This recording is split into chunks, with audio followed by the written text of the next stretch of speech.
Mengubah sesuatu yang busuk menjadi ajaib benar-benar cara yang tepat untuk menggambarkan cara Qixia berdagang. Karena kemampuan Qixia yang sangat kuat, kepala klan Qilin saat ini bersikeras menempatkan Qixia sebagai penerus sejak dini, meskipun banyak keluhan. Dalam menghadapi calon kepala klan, Qimeng tidak berani menunjukkan sedikit pun ketidakpedulian karena trik-trik kecilnya itu hanyalah permainan anak-anak di mata Qixia. Seperti kucing yang anggun, Qixia menyeringai. Senyum malas terukir di sudut bibirnya. Mampu menjalin kontak dengan orang-orang dari kota Phoenix Beijing hanya bisa dianggap cukup baik. Tanpa bermaksud mempersulit Qimeng, Qixia melambaikan tangannya dan membiarkannya lolos begitu saja. Di antara semua rumah lelang yang ada di ibu kota kekaisaran, rumah lelang Qilin menguasai sebagian besar pangsa pasar. Hal ini karena selain prestis klan Qilin, sebagian besar barang yang dijual di rumah lelang Qilin adalah barang-barang yang sangat sulit ditemukan di rumah lelang lain. Di Kekaisaran Longquan, semua orang tahu bahwa semua barang terbaik dibawa ke rumah lelang Qilin karena mereka memiliki harga komisi yang rendah dan dengan koneksi luas klan Qilin, semua barang dapat dengan mudah dijual dengan harga yang melebihi ekspektasi. Terima kasih banyak atas pujian dari Tuan Muda ketiga. Qimeng menelan ludahnya. Meskipun ia berhadapan dengan seorang remaja yang baru berusia 16 tahun, tekanan pada aura Qixia tidak sebanding dengan kepala klan Qilin saat ini. Suara ketukan telah mematahkan perasaan tertekan yang mencekik si Qimeng. "Silakan masuk," kata Qixia. Mendengar kata-kata itu, petugas rumah lelang masuk dan dengan hormat berkata, melaporkan kepada Tuan Muda ketiga, ada seorang penjual kecil yang berminat melelang sejumlah barang. Seorang penjual kecil? Qixia sedikit mengangkat matanya. Bibirnya tersenyum saat dia berkata, karena dia seorang penjual, sebaiknya kita ajak saja penjualnya masuk. Tuan Muda ketiga, Qimeng terkejut. Mungkinkah Tuan Muda ketiga akan menerima orang ini secara pribadi? Melihat Qixia menatapnya dengan tajam, Qimeng tidak berkata apa-apa lagi. Sun Yanxiao berdiri di pintu masuk ke rumah lelang Qilin. Melihat punggung pelayan yang hendak pergi, Sun Yanxiao tanpa sadar menyentuh wajah kecilnya yang telah berubah drastis. Hasil dari ramuan pengubah wajah tingkat rendah itu cukup bagus. Meskipun durasinya singkat, 3 jam sudah cukup baginya untuk mencapai tujuannya.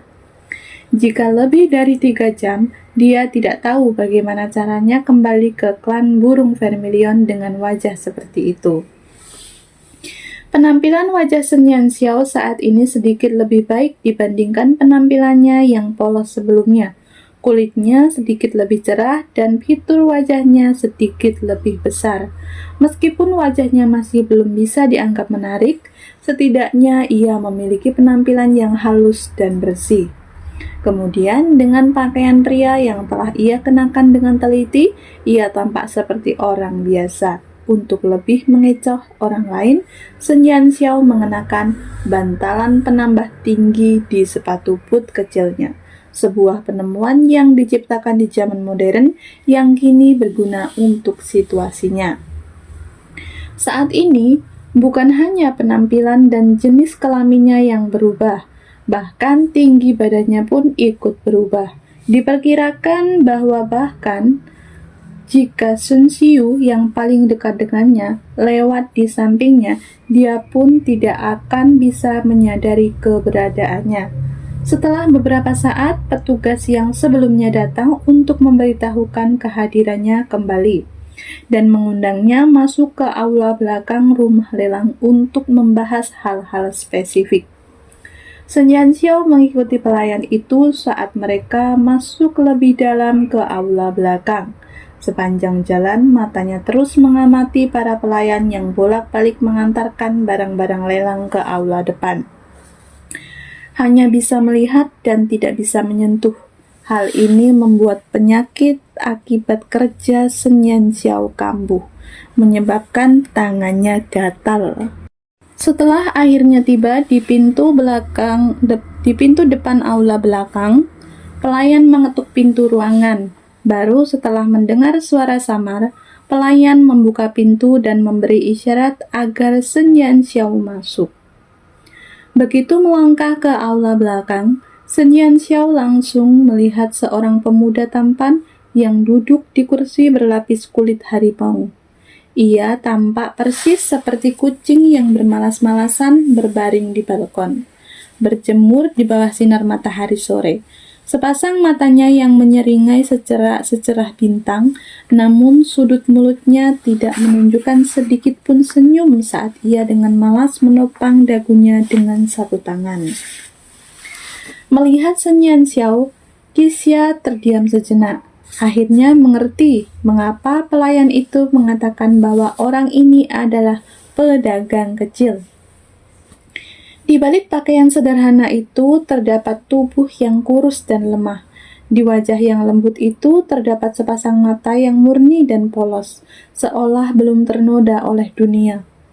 Tinggi badannya Sen Yanxiao hampir tidak mencapai bahunya Qixia. Sen Yanxiao tampak berusia sekitar 14 tahun. Tidak heran jika petugas memanggilnya penjual kecil. Halo, saya Kimeng, penanggung jawab di sini. Boleh saya tahu barang apa yang ingin dititipkan penjual ini kepada rumah lelang kilin untuk dijual? Untuk urusan umum menerima penjual seperti ini, Kimeng tidak berani merepotkan Qixia dengan berbicara secara pribadi. Maka Kimeng segera menunjukkan sikap angkuh sebagai penanggung jawab rumah lelang kilin saat berbicara dengan sopan. Oh, saya punya sejumlah batu permata dan barang-barang emas yang ingin saya jual. Apakah ada prosedur yang perlu dilakukan? Sen Yanxiao merasakan perasaan yang sangat aneh. Meskipun pria paruh baya di hadapannya telah memberinya kesan sebagai seorang pria tua yang berpengalaman, tegas, dan mantap, ia tetap secara tidak sadar merasa bahwa pemuda yang duduk di sampingnya adalah orang yang kata-katanya benar-benar memiliki otoritas paling besar di sini. Kimeng tersenyum sambil berkata, "Barang-barang emas dan batu mulia sejenis apa itu? Pelanggan ini pasti baru pertama kali datang ke rumah lelang kilin kami, dan karena itu tidak begitu memahami praktik yang kami terapkan. Rumah lelang kilin kami hanya melelang sedikit sekali barang-barang emas dan batu mulia. Kami hanya melelang barang-barang seperti itu jika nilainya sangat tinggi." Seberapa besar sebenarnya skala rumah lelang kilin?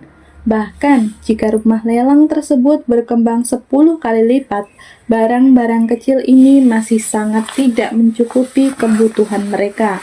Barang-barang mewah semacam ini terlalu umum sehingga mudah didapatkan di rumah lelang lain. Rumah lelang kilin tentu tidak akan tertarik untuk mengambil alih barang pokok tersebut. Mereka adalah salah satu dari 3 rumah lelang terbesar di ibu kota kekaisaran, terutama karena harta karun langka yang mereka jual.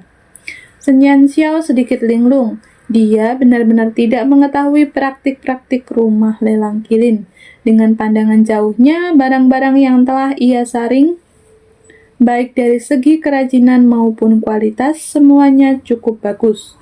Namun, apakah barang-barang itu sesuai dengan standar dunia ini? Dia tidak tahu. Soal ini aku juga tidak yakin. Aku akan mengeluarkannya dan memperlihatkannya padamu. Ia tak ingin lagi memikirkan detail-detail ini lebih lanjut. Sen Yanxiao langsung membuka cincin penyimpanan yang ada di jarinya dan mengeluarkan semua barang di dalamnya. Kimeng awalnya berpikir bahwa akan sangat menakjubkan jika anak kecil ini bisa mengeluarkan beberapa barang saja. Namun, melihat cincin penyimpanan itu mengeluarkan banyak barang emas dan batu permata hingga membentuk sebuah gunung kecil, Kimeng merasa takjub. Barang-barang emas dan batu permata, bahkan yang kualitasnya paling rendah sekalipun, dapat dengan mudah ditukar dengan sejumlah uang yang cukup besar. Namun, berdasarkan pengalaman dan pandangan jauh Kimeng, barang-barang emas yang berkilauan di tanah itu sebenarnya adalah karya seni yang dihasilkan oleh para ahli terkenal. Sementara batu-batu permata yang tersebar di mana-mana itu begitu murni sehingga pasti berkualitas tinggi.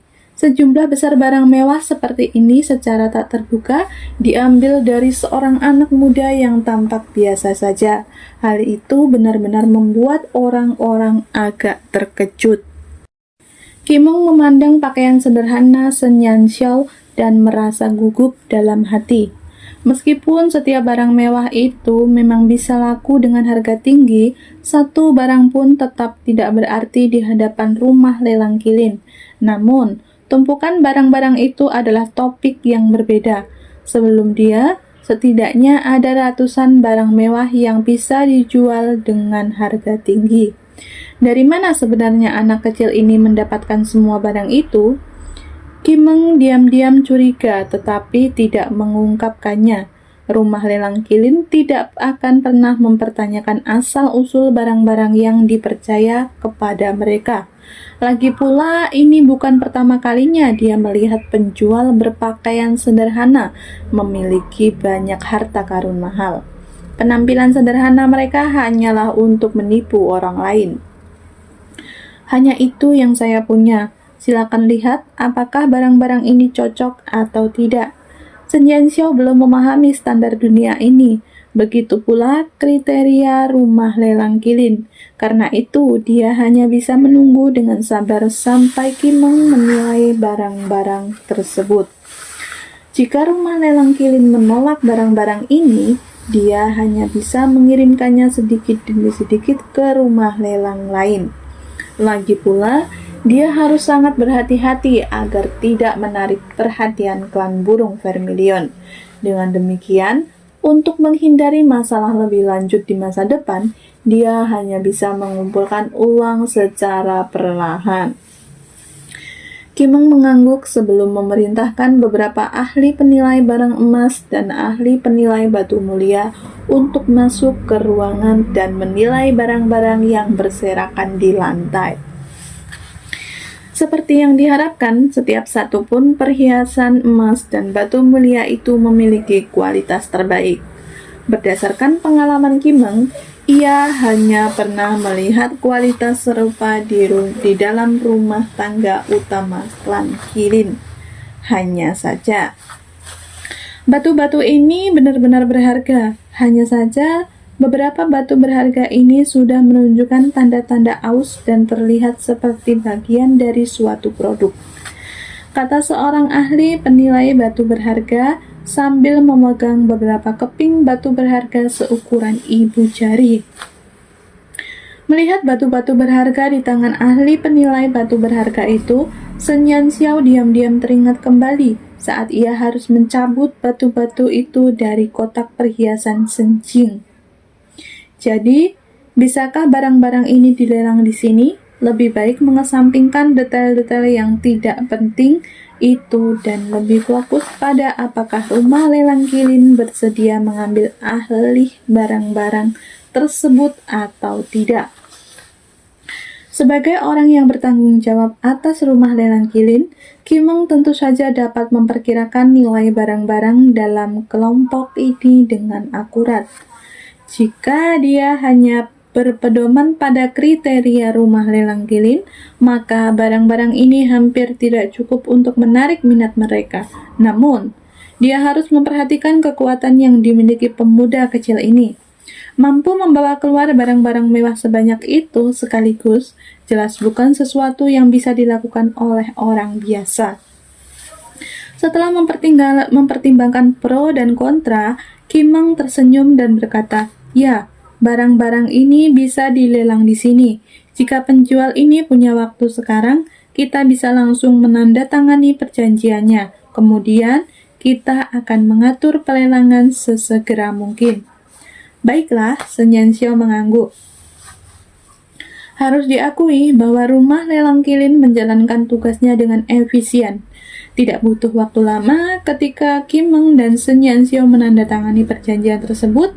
Rincian perjanjiannya sangat sederhana, yaitu rumah lelang kilin akan mengurus barang-barang Sun Yanxiao sejak diterima hingga diserahkan kepada pembeli, dan juga memiliki hak untuk melelangnya.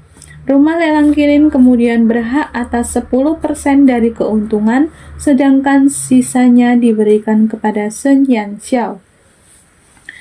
Sun Yanxiao tidak berencana untuk mengambil uang tersebut setelah lelang. Oleh karena itu, sebelum menandatangani perjanjian, Sun Yanxiao bertanya kepada Kimeng, apakah mungkin bagi rumah lelang kilin untuk membayarnya sejumlah inti kristal tingkat rendah sebagai gantinya.